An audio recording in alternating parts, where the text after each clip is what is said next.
Equations are something you're probably used to from maths, where we're trying to show that something or a group of somethings is equal to something else or another group of things. So for example, you could have that if you take 2 and you add on another 2, that group of things, that 2 plus a 2, is equal to 4. These things are the same. They're a different way of representing the same thing. That means that 4 is also equal to 2 plus 2.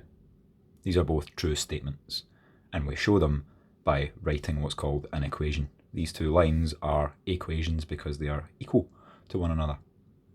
In chemistry, word equations and chemical equations are very similar, but there is a key difference in that, remembering back to what a chemical reaction actually was, we're always producing something new. So that's going to be the key fact to remember in our definition here. So a word equation then, rather than a mathematical equation, summarises what is happening in a chemical reaction.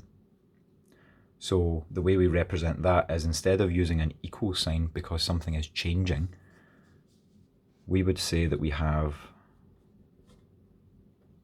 a reactant, or most often reactants, usually more than one thing reacting together, to make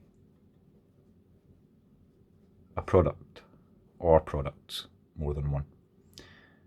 And the way that we show that transformation is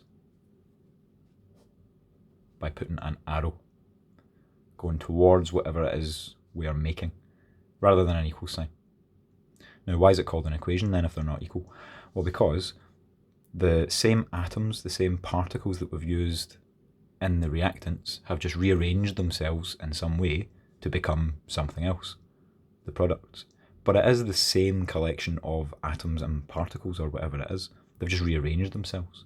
So we're using the same material. So in that way, they are equal to one another. However, remember, the key fact is we're always making something new in a chemical reaction. So that's important.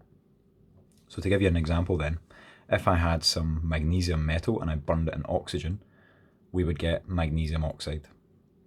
And the way that I would represent that in chemistry is using usually a chemical equation or a word equation. So in my word equation then, I would have magnesium, and I'm reacting it with the oxygen, so the oxygen is another reactant, so that gets added to my oxygen. And then to show that I'm making something new, I put in an arrow and my product, which is, in this case, magnesium oxide. So, key points. In chemistry, a word equation shows us that we're going from reactants to making something new, or products, and we add whatever's on the left-hand side to make whatever is on the right-hand side, which is our products.